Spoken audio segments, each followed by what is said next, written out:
Well, thanks, Brother Mick, and good evening, brothers, sisters, young people, and friends. Well, what a subject we've got before us, and I'm sorry if the carbohydrate diet you just endured is going to slow you down. I won't be dancing on the platform like the last guy. This is a pretty standard sort of a presentation. Someone had to say it. Well, the problem this evening is not what to say, but what not to say. Because when you think about what's happening in the Middle East at present, well, let's just think about it. We've got a civil war spiraling out of control in Syria. We've got Saudi Arabia down south, across the border in Yemen, doing battle with the Houthi rebels in there. Israel, of course, has got its usual problems in the Gaza and in the occupied territories. And then there's ISIS. And there wouldn't be too many insurgencies around the world, not just in the Middle East, but even around the world, where ISIS is not somehow involved by alliance or involved directly. For example, places like Nigeria, Boko Haram have an alliance with ISIS, simply because ISIS is a Sunni Muslim rebel group. Any other Sunni Muslim rebel group around the world, when they watch the success of the campaigns of ISIS, is inspired to hold hands with them and form an alliance with them. This is an enormously emerging problem in the world, and particularly in the Middle East. ISIS currently controls about 1/3 of Iraq. They've already moved into Syria. They're opening up fronts at present with Turkey and with Egypt. They are in the Sinai. In fact, I read last week they shot a missile at an Egyptian ship and hit it. They've forged allies with rebels in Chechnya, in Libya, and as I say, in Nigeria. Jordan is busy arming the Bedouins in Syria and in Iraq in order to prevent themselves from being invaded by ISIS. But you know, the thing that sets ISIS apart from all other insurgent groups is this. They're a state. I mean, they call themselves Islamic State because they are a state. What's the point? The point is they have their own infrastructure. They own land. They have infrastructure, like dams across rivers. They own infrastructure like oil wells. They have farms. They collect income tax from the 10 million people in Syria and in Iraq, which are currently under their control. And they sell oil as an export. They fund themselves, therefore. Now, they might collect donations from elsewhere, but they can fund themselves at a rate of millions and millions of dollars per day. This is not just like Hezbollah, for example. On the 29th of June last year, ISIS proclaimed itself a worldwide caliphate. And the caliph of ISIS, their leader, is a fellow who calls himself Abu Bakr al-Baghdadi. That's not his real name.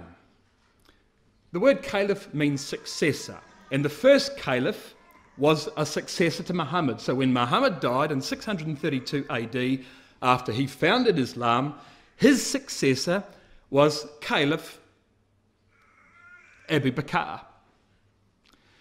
So this fella, who calls himself Abu Bakr as the caliph, is copying the very first caliph of Islam, who was the successor of Muhammad himself. Abu Bakr al-Baghdadi. What is al-Baghdadi? Well, al means the. He's Abu Bakr the Baghdadi. That means Abu Bakr from Baghdad. What's the point of that? Well, what this fellow wants to do is recreate Baghdad like it once was. You see, at the height of the Abbasid Empire, now let's just roll things back. After Muhammad died, Islam was simply an Arabic religion. That is, in Saudi Arabia, where Muhammad used to live. Very, very quickly, over 100, 150 years, Islam shot off and took over, well, an area like the orange area you can see on the screen there. Through the Rashidun Caliphate, followed by the Umayyad Caliphate, followed by the Abbasid Caliphate. By about 750, 800 AD, Baghdad was the centre of the world. Forget about the Roman Empire. Baghdad was the centre of the world. Trade between east and west of the continent of Europe went through Baghdad. They had their house of wisdom in Baghdad, and they were leading the world in mathematics, in science, and in medicine. The population has now swelled to 1 million. In fact, depending on the historian you read, it's suggested by some that Baghdad was the first city in history to get to 1 million people. These are the golden days of the Islamic Empire. The 1001 Arabian Nights happened in Baghdad in about 750 AD.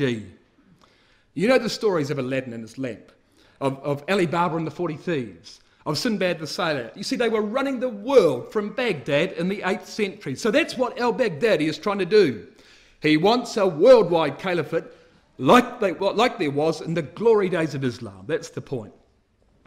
But despite that dream, despite the rhetoric, despite the violence that you see from these people, ISIS will be nothing more than a shooting star that will fly sky high like this and come crashing down to the earth. Blaze for a moment and then be expunged on the ground. It's a sideshow. It's going to be destroyed. It will never become the worldwide caliphate that it pretends it wants to be. And when I say destroyed, I don't mean by Christ at his coming. I mean by Russia. Russia and her confederates from Western Europe, the two legs, if you like, of the old Roman Empire, will destroy ISIS because they are the ones that are going to form the next world empire, not ISIS. Abu Bakr thinks he's a latter-day Assyrian because he controls Mosul. Mosul is the second city in Iraq, and it's on, just across the Tigris River from Nineveh. So you can see the ruins of ancient Nineveh from Mosul. He's running around pointing the gun at weak governments and at large civilian populations, taking territory in a voracious manner. But you know what? When the real latter-day Assyrian comes in the land, it'll make ISIS look like a Sunday school picnic, really. ISIS won't stand a chance. They won't know what's hit them. And as for brutality, he will be completely outclassed by the northern force that comes down upon him. What we're seeing play out in the Middle East before us right now, in fact, is a titanic struggle between ancient powers. ISIS, as you can see, wants to re-establish the Abbasid Caliphate of 750 AD.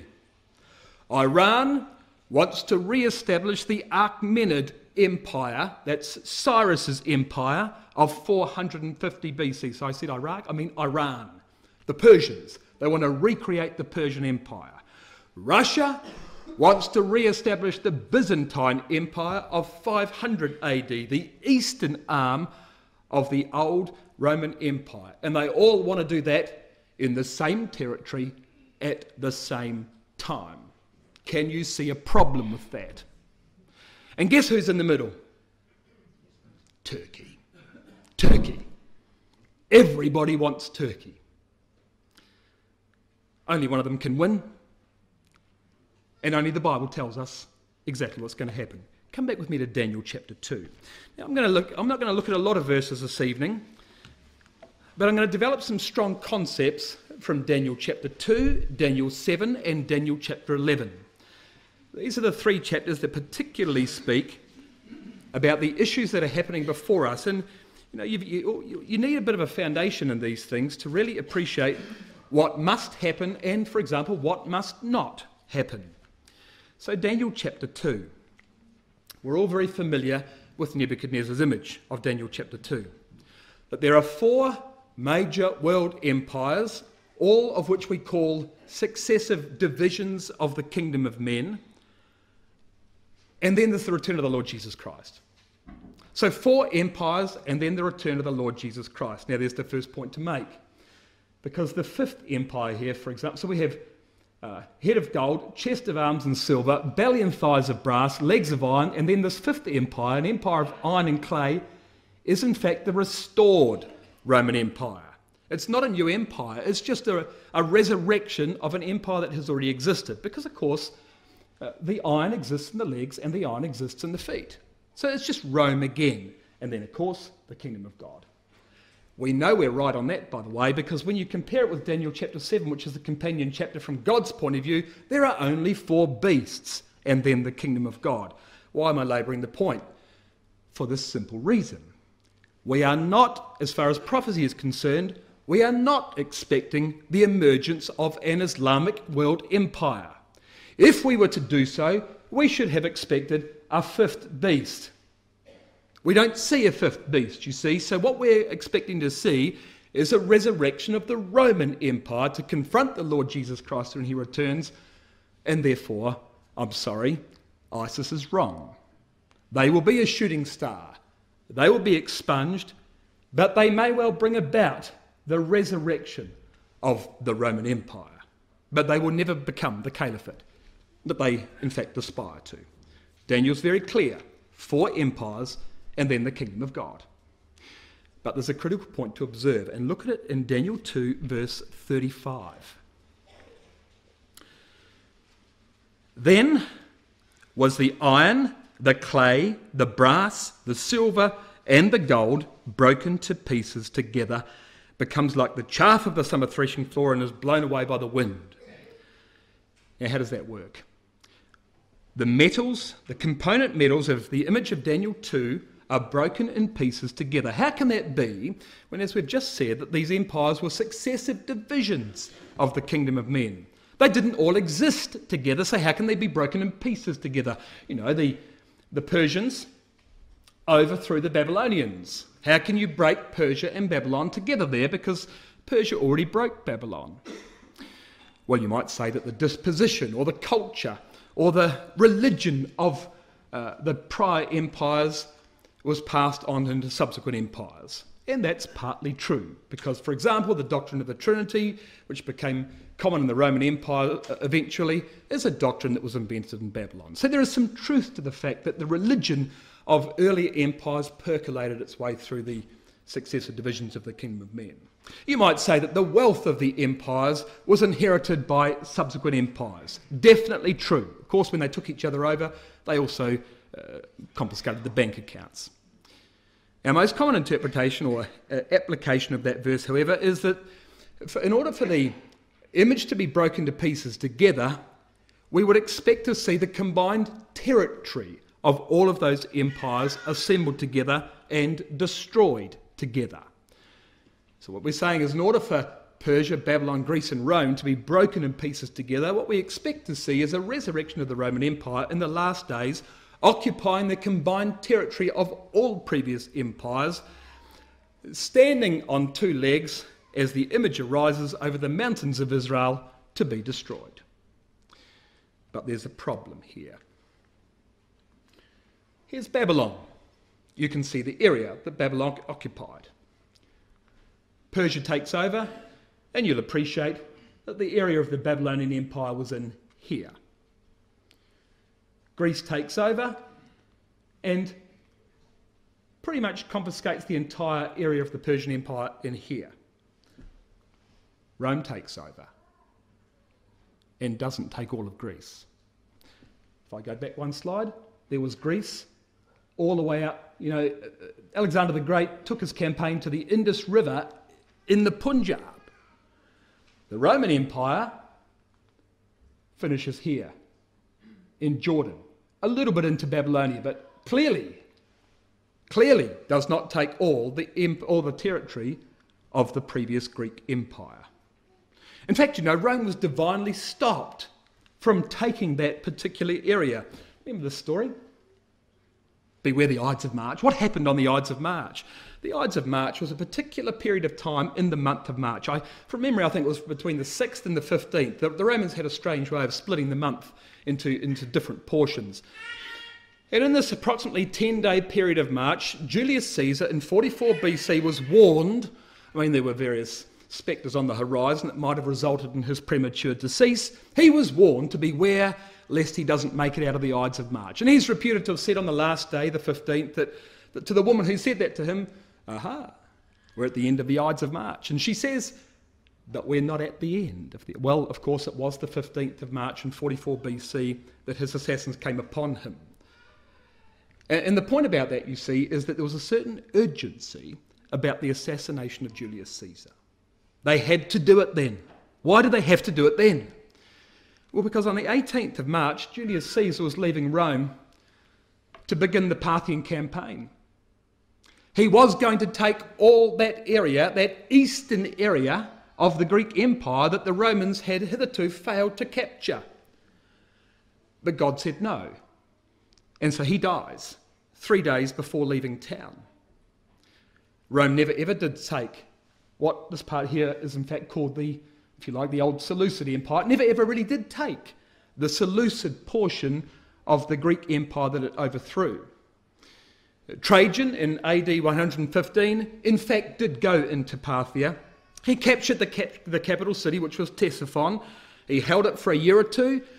Trajan died in 117 AD. Emperor Hadrian took over. He gave it all away and said, forget it, it's too hard, and withdrew the border back to Jordan. They never took, and certainly never kept, that portion of the Greek Empire that they overthrew.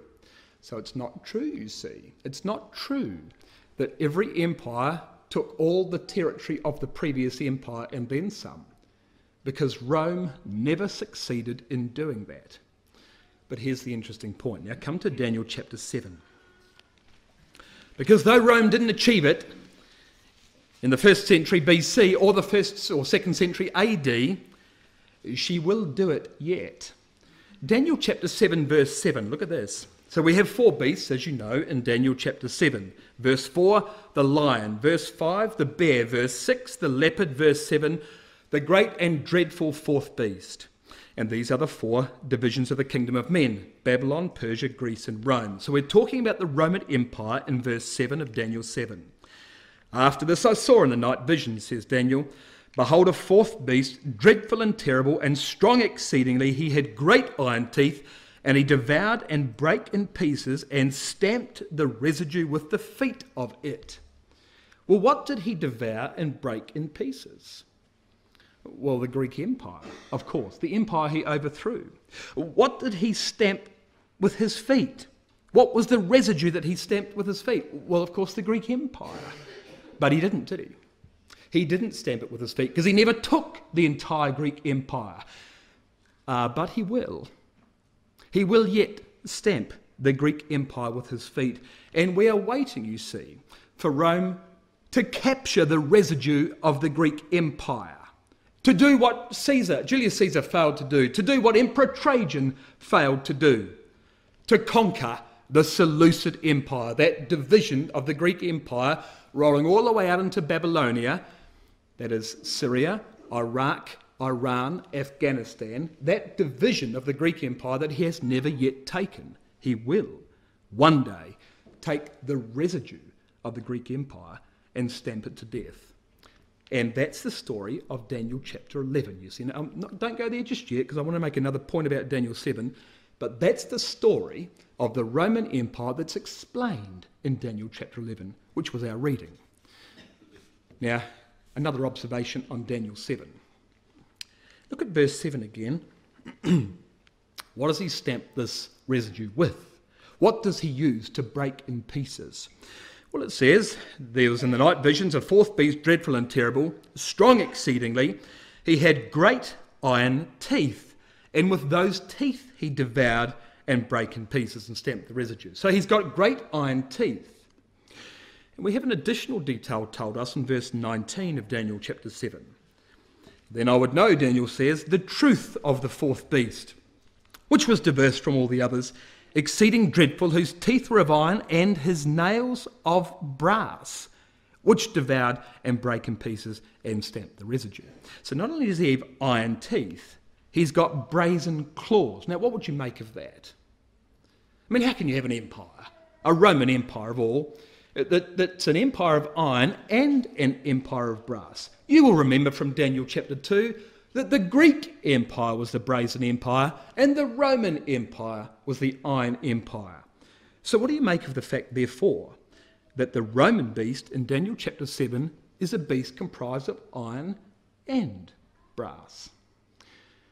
Well, the point is, you see, when Constantine finally became sole emperor of the Roman Empire in 324 AD, he moved the capital from Rome to Constantinople. He did that in 330 AD. He did it for good reasons. And the good reasons were military reasons. Constantinople is is a city that's built on a peninsula. And there's water to the north, water to the east, ocean I mean, and water to the south. And so the only major defence that Constantinople has to have is what became known as the Theodosian Wall, ultimately fortified by Emperor Theodosius in the 5th century on the western side. 96 guard towers which have trebuchets and so forth in them. That became the fortification on the western. The point is that Constantinople was an impregnable city from a military point of view. That is why Constantine chose it. In fact, I think Constantine was actually born in Bosnia. So this is his hunting ground, really. He knew all about the geography of this place. And he knew that Constantinople would succeed very well as a military capital in the east. Not only that, but of course it was more central in the Roman Empire. If you had to send the army left or right, east or west, to deal with any problem, you might as well have your capital and the bulk of the army in the east at Constantinople, rather than over there in the west at Rome. Well, what's the point then about the iron and the brass? Well, can you see in the purple here, this is the Eastern Roman Empire. So this is the portion of the Roman Empire that subsequently became controlled from Constantinople.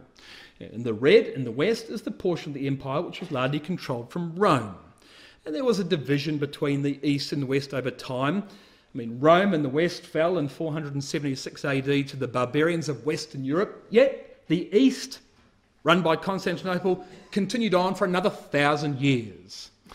But can you see that this really is the empire of Greece? Apart from the fact that we haven't yet taken this part in Mesopotamia, the old Seleucid portion of the Greek Empire, Greece, the Greek Empire never extended west of Greece. Well, that's the brass, and that's the iron of Daniel chapter 7, you see.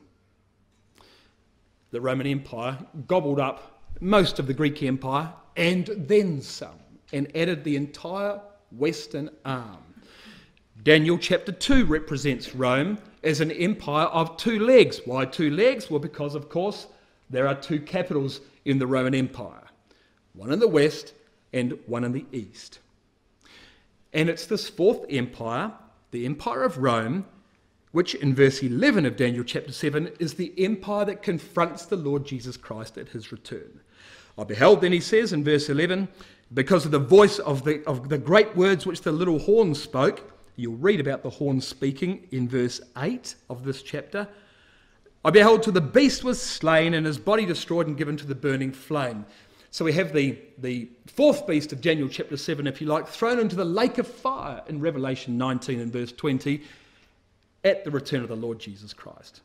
So very simple. What we clearly expect to see then is not only a resurrection of the Roman Empire, but a resurrection of the Roman Empire in two halves, an eastern half and a western half. And these two capitals, these two ancient capitals, the city of Rome and the city of Constantinople, holding hands, united. Well, what does Daniel chapter 2 say? This empire will stand on the basis of the strength of the iron. The only vestige of the iron of Rome that still exists today is Roman religion, the Catholic Church. So we would expect to see Catholicism being the glue that joins Rome and Constantinople together for a latter-day resurrection of the ancient Roman Empire. Easy. And that empire will be destroyed by the Lord Jesus Christ when he comes, says verse 11 of Daniel chapter 7. Now come to Daniel 11. What happens in Daniel chapter 11? Well, in Daniel chapter 11, you've got the detail about the resurrection of the ancient Roman Empire. Now, let me just show you a little bit about this chapter. I'm just going to read with you verses 1 to 4, and then we're going to jump straight to verse 40 and pretty much forget the rest. But you'll see why. Verse 1 of Daniel chapter 11. Also, he says, in the first year of Darius the Mede, even I stood to confirm and strengthen him. The first year of Darius the Mede was about 538 BC. Daniel is receiving this prophecy whilst he's in Persia, just a short while before he died. And now I will show thee the truth, he says. Behold, there shall stand up yet 3 kings in Persia, and the fourth shall be far richer than they all. And by his strength, through his riches, he shall stir up all against the realm of Grecia. there are going to stand up yet 3 kings. Well, Darius the Mede, that you read of in verse 1, was in fact co-regent with his son-in-law Cyrus the Great, the Cyrus that we heard about in our last talk.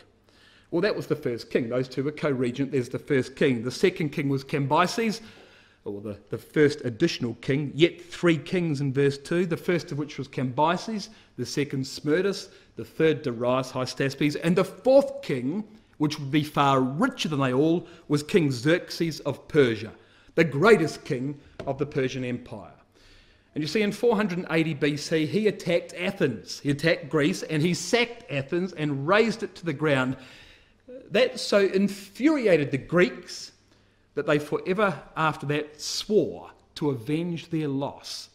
That loss they had suffered at the hand of the Persians. Well, as far as Daniel chapter 11 is concerned, all the rest of the histories are relevant until you come to the Greek king of verse 3 of Daniel chapter 11.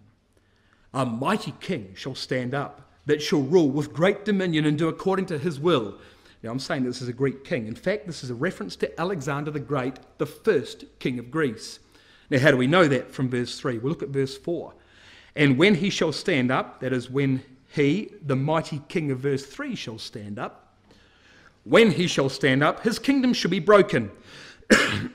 It shall be divided toward the 4 winds of heaven, not to his posterity, nor according to his dominion which he ruled, for his kingdom shall be plucked up even for others beside those. Alexander, of course, was a young man when he died, about 32 years old. 10,000 miles, after a campaign of 10,000 miles and a duration of 10 years, he took the entire Persian Empire. But he would never live to govern that empire. It was taken by others. In fact, it was taken by 4 generals. It began as 6, they whittled down to 5, they eventually became 4. And these are the 4 divisions of the Greek Empire. Cassander, you can see here, ruled Greece. Lysimachus ruled Thrace. Seleucus ruled Syria and all the way down into Babylonia. And Ptolemy Soter ruled Egypt. They were the 4 divisions of the Greek Empire. So you see, in Daniel chapter 7, you read of a leopard with 4 heads and 4 wings. In Daniel chapter 11 and verse 4, you read of the 4 winds of heaven that this empire would be divided amongst. This is the Greek Empire. And of these 4 divisions of the Greek Empire, only 2 are important in the context of Daniel chapter 11. Daniel calls them the king of the north and the king of the south. Seleucus Nicator became the king of the north. That is the first, after Alexander's death, the first king of that territory you see in yellow. And Ptolemy Soter became the first king of the south, north and south with relation to Israel. And you notice the maps try to include a detail here. Look what's happened to Israel. Sometimes it was control of the king of the south, and sometimes it was in control of the king of the north. And the king of the north and south waged war against each other over the territory of Israel. That's why these 2 kings, as far as Daniel is concerned, are the only significant features of an empire which in fact had 4 kings. And you read in verse 5, the king of the south shall be strong, and off it goes and describes the war between verse 5 and 35, the 150 odd years war between the king of the north and the king of the south. Now come to verse 36, because when you get to Daniel chapter 11 and verse 36, you have a change. A major change. In verse 36 it tells you that the king shall do according to his will and shall exalt himself and magnify himself above every god. Which king? The king of the north or the king of the south? Neither. Just the king. What's it telling you in verse 36? Well, the Roman Empire has taken over. And Rome, of course, ruled all of this region under one king who lived where? There, at Constantinople. You'll see the little word Byzantium. One king ruled all 4 divisions of what was the Greek Empire. Oh yes, we haven't got to it yet. He didn't take all this land here. We'll come to that later. But you can see one king, and therefore the king is the Roman king the king who lives in Constantinople is the king, in fact, who now controls the area of the king of the north and the area of the king of the south, and he is a Roman king. So there's the...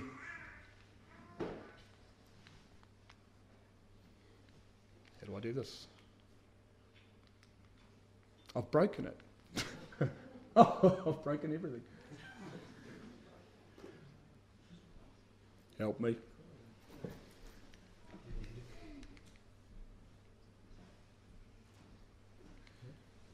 Yep, that's...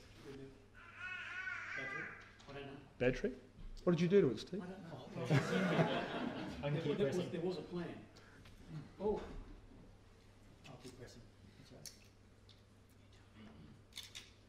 Just keep talking, man. I know you. Okay. What shall I say now? Okay, so there's the point is, you saw the Greek Empire. The Greek Empire was the purple section, now controlled by a king from Constantinople, the king of Daniel chapter 11 and verse 36. Well, time progresses. Rome in the west falls in 476 to the barbarians of Europe. Thank you very much. Let's see if he did anything good. He did. Rome in the west falls. In Eastern Europe, however, no one could take it. Constantinople was impregnable. Well, of course it was. It was the military capital. It was chosen for that specific reason that it was impregnable, you see. City built on a peninsula. Water on three sides. The western wall heavily fortified. And things would continue for the next 1,000 years just like that until 1453. Now, by 1453, you see, gunpowder had made its way into Europe from China. And in 1453, Constantinople fell to the Turks. And the siege is legendary, the siege of Constantinople. You can go and look at it on Wikipedia, you can read it. But by various means of attrition, the inhabitants of Constantinople were worn down until they had no choice but to surrender. In fact, it didn't come to a surrender. These cannons, which were lined up against the walls, did enormous damage. But in fact, it was an open gate that let the janissaries, the Turkish janissaries in finally. They pretty much slit everybody's throat, and now they took the city of Constantinople. You've got to appreciate that there had been many tries by various Turkic hordes to take Constantinople. And by the time Constantinople fell, the Turkish Empire this is the Ottoman Turkish Empire, already extended all the way into Hungary, and Constantinople was like a little island in the middle that nobody could overthrow. And so they desperately wanted to get to Constantinople because, well, you can't have an empire with the enemy ensconced right in the very centre in an impregnable fortress. So it was a very big deal when they finally overthrew Constantinople. But look what they found when they got there. I've done it again. The beautiful cathedral of Justinian, built in the 5th century by Emperor Justinian, the emperor of the Eastern Roman Empire, the Byzantine Empire. Now you notice a conspicuous feature of that cathedral that Justinian wouldn't have built. What would that be? The minarets. Even though it was a Catholic cathedral, it was so beautiful that the Turks thought they just couldn't destroy it. They'd better rebrand it and make it into a mosque. So they built minarets and then they put badges on it to make it into a Muslim cathedral, which they call a mosque, and it's still there today. Such was the glory of Justinian's cathedral. And the Ottoman Empire grew and grew. And it's taken over, as you can see, all of the Eastern Roman Empire. Constantinople is renamed Istanbul, all the way out, in fact, to the gates of Vienna. And there's a story there, you know. What happened at the Siege of Vienna? Well, the Turks, of course, want to go all the way into the Holy Roman Empire, the Germanic Empire, which exists here. But they stopped because, of course, they come in their siege in about 1560, 1580 against Vienna. And who was it? Who was it that saw the little lights on the horizon of the Turkish army when they got up early in the morning to put the bread in the oven? Well, of course, it was the bakers. And they see this army in the distance, in the shadows, and these little flickerings of light, and they raise the alarm, and the Viennese army storms out the gate, and the Turks take to their heels and they run. And what did they leave behind? Their coffee. That's how Turkish coffee made its way into Western Europe. Well, who saved the day? Well, it wasn't the army because there was no war. It was the bakers. Well, what do they do to celebrate that? Well, they bake a special loaf of bread. What do you think the flag looked like that the Turks flew under? A crescent moon. So they bake a loaf of bread. What do they call it?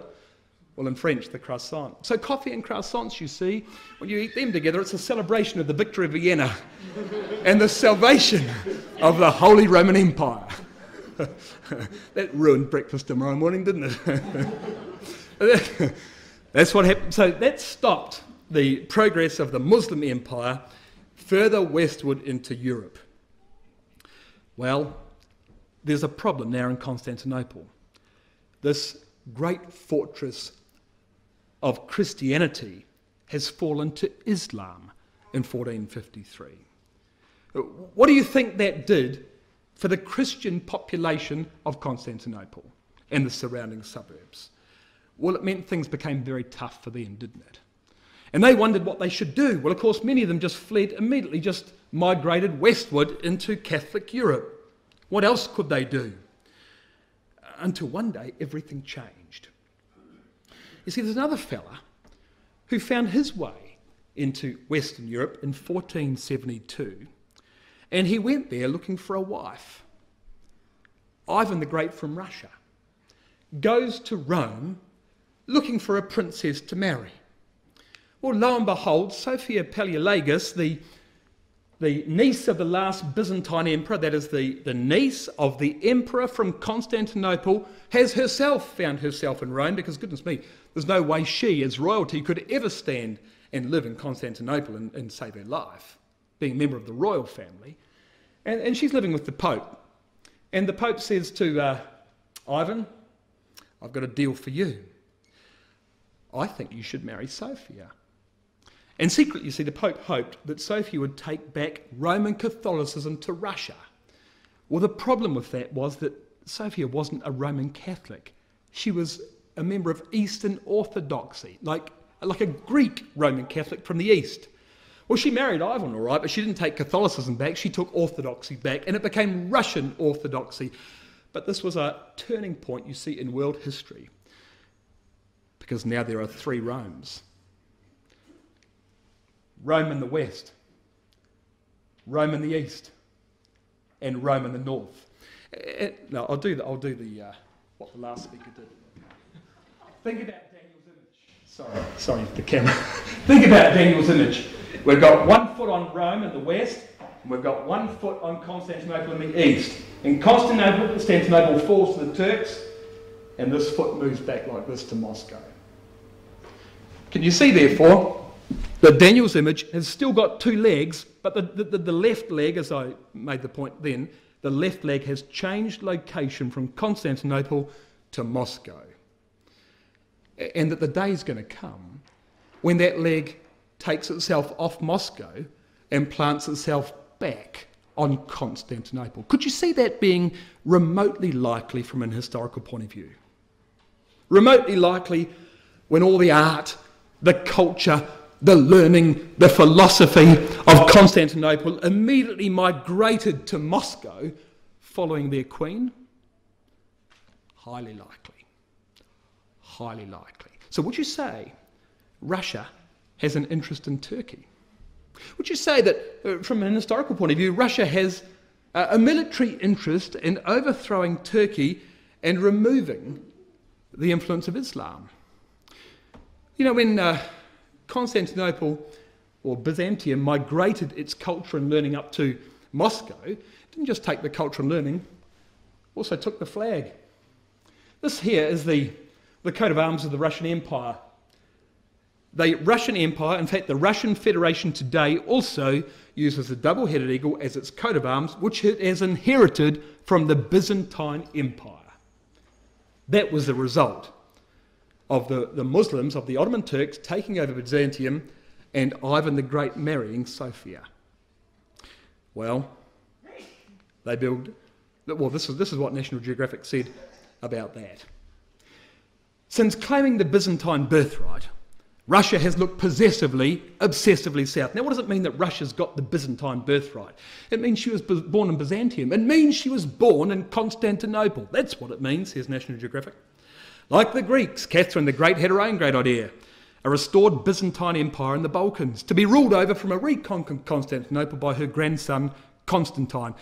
What do you make of the fact that Russians are calling their children names like Constantine? Would you think that the Russians see themselves as Romans? Eastern Romans, of course they do. She even hired, this is Catherine the Great, even hired John Paul Jones, a retired naval hero, unemployed naval hero, to command a Russian flotilla fighting in that cause in the Black Sea. Ironically, Russia came within a hairbreadth of gaining Constantinople and the Straits, this is the Dardanelles, in World War I. The Allies promised to give Constantinople to Russia if they won World War I. Well, the Allies did win World War I. The problem is that the Russian Revolution under the Bolsheviks took Russia out of the war 1 year too soon. And Russia never got If Russia had got Constantinople in 1918, she'd already be in Israel today, wouldn't she? But it never happened because angelically God said, whoa, too fast. And he gives them 70 or 80 years of communism and bankrupts them and puts them on pause, only to find the Berlin Wall fall down in the west, the hammer and sickle fall down in the east, and Russia's back to the empire building status that she once occupied prior to the Bolshevik Revolution. And this is how they build their cathedrals in Russia. Now, what is that on the top of that cathedral? Well, it's a cross. And what's under the cross? What do you suppose that means? One day, we go back and we take back Constantinople and we bury Islam. What else can it mean? Why else would you do that? And so things continue for another 450 years. So the Turks have taken over. Ivan has married Sophia. He's taken her back to Moscow. The Russians have got a dream, but nothing happens. Oh, they try a Crimean War, they try another Crimean War, but the French and British empires are too powerful. And Russia, though she tries to come into Turkey, she can't quite manage it. She even tries invading Afghanistan. I'm not talking about in 1980. She tried twice before 1980, and she's rebuffed either. She's tried and tried and tried to come into the Middle East, but she can't quite make it, you see. And then history changes course again. For about 100 years prior to World War I, the Turkish Empire had been struggling. I mean, Turkey was called the sick man of Europe because, as you found, bits and pieces of Turkey's extremities keep dropping off. And the empire is shrinking. And it poses what everybody calls the Eastern question. When Turkey goes, who's going to occupy the void left by Turkey? Who's going to be the empire in the East when Turkey finally dies? Because die she will. Well, World War I begins. Russia and Britain both declare war on Germany. And now Turkey's caught. Because in the years prior to World War I, Russia had tried to attack Turkey, and Britain, remember the Light Brigade, Britain had helped Turkey against Russia. So now Turkey's got a problem. And the problem is, does she love Britain more than she hates Russia? And therefore she'll join the Allies. Or does she hate Russia more than she loves Britain? Because Britain and Russia are on the same side. Does she hate Russia more than she loves Britain? In which case, she'll join the Germans. She joined the Germans. That immediately makes Turkey an enemy of the British Empire. Britain attacks Turkey and fails terribly at Gallipoli. So what does Britain do? She retreats back to Egypt, which at that time was a British protectorate. She drives up Palestine and takes mile after mile after mile of territory off the Turkish Empire. And the Turkish Empire, as we found, dries up. So here's Britain. She tries to land here in the Dardanelles and fails. So she comes down here to Egypt and drives up the Palestinian coastline and takes all of that territory and drives up the Ottoman Empire back to what we know today as Turkey. And do you want to see that in Bible prophecy? Daniel chapter 11, verse 40. At the time of the end, shall the king of the south put push at him. Now, who's the king of the south? Because, as you'll recall, we've left the king of the north and the king of the south long behind. And by the time we get to verse 36 of Daniel 11, we're just talking about the king, the Romans. But by the time you get to the 20th century, of course, the Roman Empire has fallen. And we're back to the king of the north and the king of the south in verse 40. Well, who's the king of the south? Well, the king of the south was this ancient Ptolemaic empire, this fourth division of the Greek empire. In short, the king of the south is a foreign occupier in control of Egypt. You want to see the proof of that? Look at verse 42. He shall stretch forth his hand also upon the countries, and the land of Egypt shall not escape. Why doesn't it say the land of the king of the south shall not escape? Why does it say the land of Egypt shall not escape? Well, because you see, the king of the south is Egypt under the control of a foreign power. In 1956, Britain left Egypt, and Egypt became an independent. She had self-determination. She just became Egypt again. So the Egypt that you read of in verse 42 is Egypt governing itself. The king of the south you read of in verse 40 is Egypt under the control of a foreign power. In this case, not the Ptolemaic Empire of Greece, but the British Empire. And the British Empire, verse 40, pushed at him. Who's the him? Well, the him, look at verse 40. You'll see the word him, verse 39. He. All the way back to verse 36. The king shall do according to his will. The him of verse 40 is the king of verse 36. The him of verse 40 is Constantinople. What happened in World War I? Britain went from Egypt and pushed at Constantinople and dried up a good portion of the Ottoman Empire. Well, then what happens in verse 40? And the king of the north shall come against him like a whirlwind. Well, you see, that hasn't happened. We're sitting right now on the colon of verse 40. The king of the south, Egypt under the control of a foreign power, has pushed at Turkey, or at the Turkish Empire, and dried her back up to Turkey. We're waiting for the day when the king of the north... Now, who would the king of the north be? Well, he would be the foreign power in control of all this territory here. Syria, Iraq, Iran, Afghanistan. The ancient area of the Greek Seleucid Empire. That area there that I just showed you, under the control of a foreign power, is the king of the north. So that area is going to be come under the control of a foreign power, and then it is going to push at Turkey. There it is, perhaps more clearly. Here's the area of the king of the north. That area has got to fall to a foreign power. Well, before it pushes at Turkey, who will the foreign power be? Well, we know, because we compared Daniel chapter 11 with Ezekiel chapter 38, and we say, well, how about that? Daniel 11 and Ezekiel 38 speak about the same geographic origin, the same hostile intention to invade Israel, the same time period of the conquest, be it the time of the end or the latter days, the same choice of military vassals. Libya and Ethiopia are both mentioned in both chapters. The nature of a sudden interruption, the coming of Christ, and the ultimate defeat of Gog upon the mountains of Israel. Daniel 11 and Ezekiel 38 are talking about the same battle. But Gog in Ezekiel 38 is presented as the latter-day Assyrian, whereas in Daniel chapter 11 he's presented as the latter-day Greek. That's the difference you see between these two chapters. What should we expect to happen then?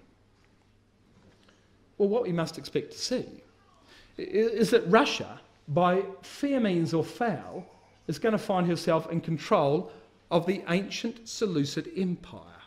And having got control of that empire, then she's going to invade Turkey, because Russia will attack Turkey after she has become the king of the north. That's what Daniel 11 verse 40 says. So Russia takes this area here, then she attacks Turkey, and then she comes down through Palestine into Egypt, and then back to Jerusalem to plant the tabernacle of her palace between the two seas, in the glorious holy mountain, as Daniel says. So there's the blueprint for Armageddon, at which time, of course, Christ appears, having judged the household, and destroys Gog upon the mountains of Israel. That's the story of Daniel chapter 2, 7 and 11. That's what the future holds. Now, let me show you something else. So Britain goes and she dries up Turkey, or the Turkish Empire, back to Turkey.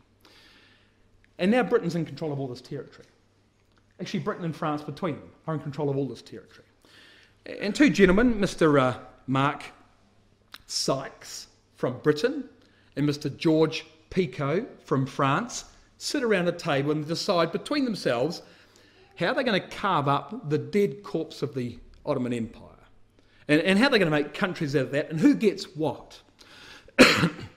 And the reputed conversation went something like, Picot turns to Sykes and says, you know, Mark, I should like to draw a line between the E of Acre and the K of Kirkuk. I'll take the north, you take the south. Because French influence is predominant here and British influence is predominant there. What do you say? Deal. Oh. Just about did it again. Deal. And between these two, if you like, colonial powers, they carved up the Middle East. Here was the problem. Here's the border of Iraq today.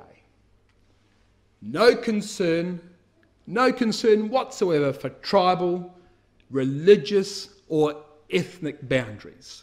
We have drawn arbitrary borders on countries in the Middle East. After the fall of the Ottoman Empire, we have set the place up for an explosion. 100 years ago, in 1916, a year or two before the war finished, that's what the French and the British did to the Middle East.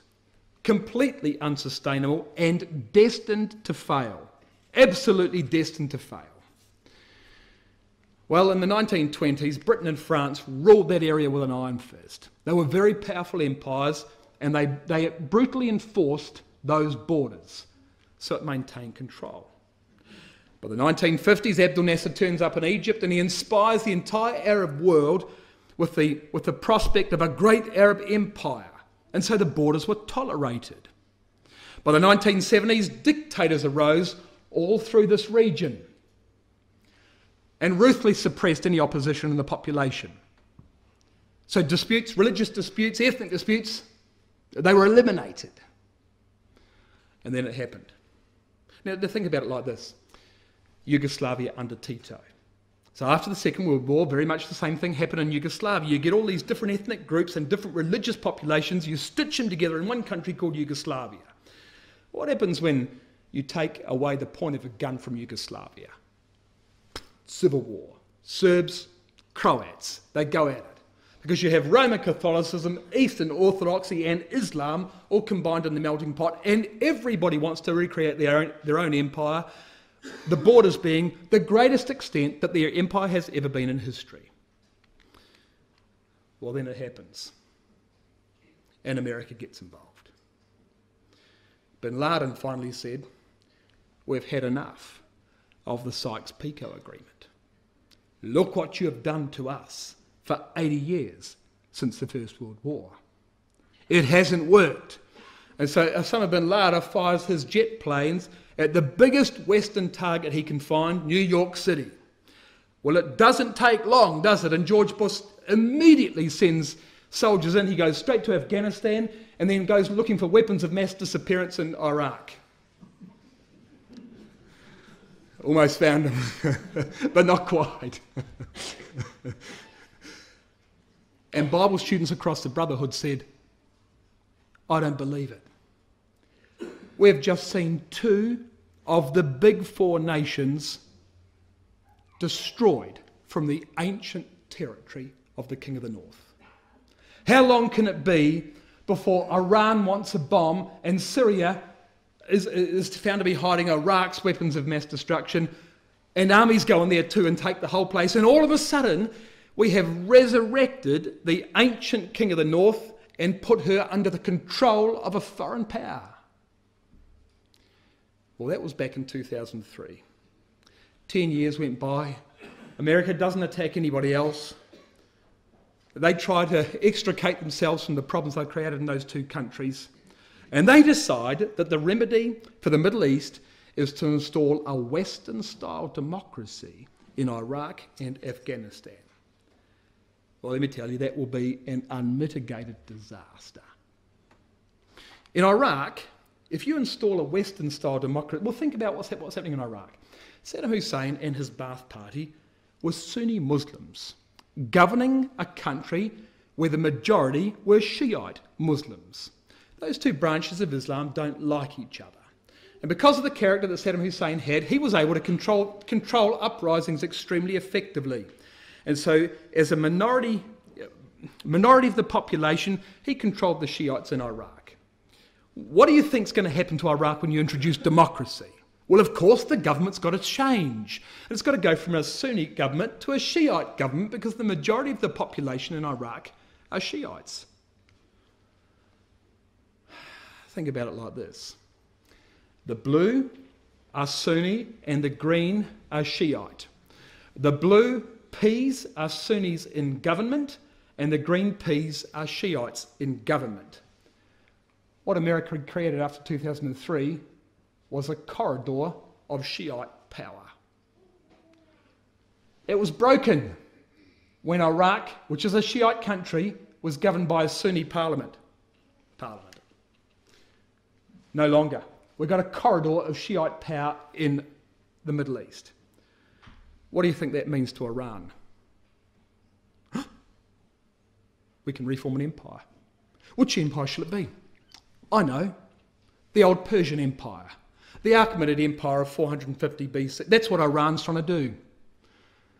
So she'll go and destroy ISIS. Of course she will, because ISIS is Sunni. She'll destroy anything. She'll fight proxy wars in Lebanon, in Yemen. She wants to percolate Shiite Islam throughout the Middle East in order to recreate an empire that she owned 2,500 years ago. That's what's happened as a consequence of a change in government in Iraq. And this al-Maliki government in Iraq immediately goes and makes the Sunnis second-class citizens. So now the Shiites control the country. They make all the Sunnis second-class citizens. They've got a few scores to settle about what happened under the Saddam Hussein regime. The government troops are now ill-equipped to deal with uprisings because they don't want to keep killing their brothers. The Sunnis in Iraq, particularly in the north of Iraq, uprise against the Shiite government. A civil war begins. The government troops flee. What happens? ISIS takes over as a Sunni insurgency in Iraq. They began to be called ISIS, Islamic State of Iraq and Syria. They changed their name to ISIL, the Islamic State of Iraq and the Levant. They have an aspiration to take the whole of Palestine. Now they're just called IS, Islamic State, because there is no restriction on their borders. And when they took the city of Mosul, let's go back, Mosul's here, the second city of Iraq, Reuters tells me they inherited 2,300 Humvee armoured vehicles, at least 40 M1A1, this is Abrams tanks, modern US tanks, 74,000 machine guns, as many as 52 howitzer mobile gun systems, plus small arms and ammunition, and helicopters. So ISIS takes Mosul and immediately equips themselves as a modern army. The Americans gave these weapons to al-Maliki to keep control of his country. He didn't know how to use them, now ISIS have got them. Well, what do you think they're going to do? 2,300 Humvee. This is quite a large army, and they can afford to buy more because they export oil. Where will this end, do you suppose? That's where they want it to end. This is ISIS's publication. That's the empire. They want to create the Islamic Empire of 750 AD with Baghdad at the centre. Can you see we have a problem in the Middle East? We've got the Sunnis wanting to create an empire which once existed, ISIS. We've got the Shiites, Iran, wanting to create an empire which once existed. We've got the Russians, Byzantium, wanting to recreate an empire which once existed. All on the same land, all at the same time. That's a problem. And here's a bigger problem. Dear Mr. Putin, in a video obtained by Israel National News, an ISIS fighter at a Syrian military base that they took over warned Russia that they will liberate their lands. That is to say, ISIS is saying they will liberate Russian land. Vladimir Putin, these are the Russian planes that you sent to Bashar. So Russia, of course, is sponsoring Bashar al-Assad so that he stays in power in Syria. Assad is linked to Shiite Islam, which is the same as Iran. And Russia supports that particular brand of Islam. So Russia is against ISIS. She sends weapons into Syria to support the Assad regime. ISIS goes and captures those weapons and says, Putin, we're going to send them back to you. God willing, they say, we'll take these weapons back to your own turf and liberate Chechnya and the Caucasus. Your throne is being threatened by us, the militant said in a video dated August 31. This is unmitigated folly. So here's ISIS saying to Putin, we're going to come and get you. We're after you, Mr. Putin. Well, I don't know about you, but all I see about Mr. Putin is that he would not be intimidated by that. He would probably be made angry. Not only that, they're going to attack Rome. Following the capture of, you read it for me, Gardabia Air Base near Sirte in Libya on May 29 this year, the Islamic State has renewed its threat of attacks against the Italian capital by air. Okay, so you tell me what would happen if Islamic State was to fly a commercial jet airliner 700 miles, about an hour and a half, 700 miles from Libya into the Vatican. That's what they want to do. And they published their propaganda material, not in this picture, but in other pictures you can find, where there's an Islamic State flag flying on the top of the obelisk, the pillar, in St. Peter's Square. These idiots are threatening the two capitals of the Roman Empire. Moscow, you understand, we moved the left leg of Daniel chapter 2. They're threatening Moscow. They're threatening Rome. Italy, you understand, is bearing the brunt of all the refugees fleeing from North Africa. Italy is the closest place for these people to get to on their boats. Italy's worried about the fact that they're not all refugees. They're mercenaries, pretending to be refugees. And we bring them ashore and give them sanctuary in the EU. We're worried when we hear things like this about what they're really here for. Europe's got a problem. But what do? Let them drown in the water? There's children there. Well, it doesn't matter to ISIS. There's a goal here. And it's to create an empire which includes this area. And they say, we're coming after Moscow and we're coming after Rome. What's the consequence of that? Verse 40 of Daniel chapter 11. And the king of the north shall come against him like a whirlwind, chariots, horsemen, many ships. He shall enter into the countries and shall overflow and pass over. Can you see, therefore, that ISIS, in fact, could be the very catalyst that brings Russia into the Middle East to take for itself the area of the king of the north? And how will he take that area? Daniel chapter 7 says, stamp the residue with his feet. He won't walk in and ask for control. He'll deal with it in the only way he knows how. And from there, take Turkey and then take the Holy Land. Unbelievable. I'll make one suggestion to you. As you just skim down, and I'm almost done, as you skim down the words of the verses of Daniel chapter 11, you'll notice in verse 40 that Turkey falls, the hymn. In verse 42 that Egypt falls. In verse 43 that Libya and Ethiopia, or the Sudan as it is, Libya and Ethiopia fall. Let me make a suggestion. As you read Daniel 11, it might just appear to you that Russia is simply coming up against a list of countries who happen to be on the wrong side of the line at the time that she wants to make this invasion. In fact, the situation may well be that Russia comes against one enemy that happens to be located in the list of countries in Daniel chapter 11. You see the difference. This is not a haphazard invasion in Daniel chapter 11. Now let's be clear. I can't tell exactly how the war's going to play out. What appears to me, however, is I don't think ISIS is going away. I think they're a very big problem. I think they're very silly people. They're pointing guns in all the wrong directions. And the reprisal, the consequences of doing that are likely to be severe, and they are the consequences of Daniel chapter 11. And this is significance for us, you see, because this leads to the Battle of Armageddon, which we know from Joel chapter 3 is the judgment of the nations. Daniel 12 verse 1 says, at that time, that is the time of the end of verse 40 of Daniel 11, at that time shall Michael stand up, the great prince which stands for the children of thy people. There shall be a time of trouble such as never was since there was a nation. And at that time thy people shall be delivered, every one that shall be found written in the book. So at this very time we have the judgment of the Gentiles at Armageddon. We have the judgment of the household at the judgment seat of Christ. I don't know about you, brothers, sisters, young people, but it doesn't appear to me as though we've got all that much time left. And I don't have any time left, so I'll just make one point. 1 Corinthians 11 and verse 31 says, if we would judge ourselves, we should not be judged. Judgment's coming for the Gentiles. Judgment's coming for the household. Now is the time for self-examination, because Christ is coming.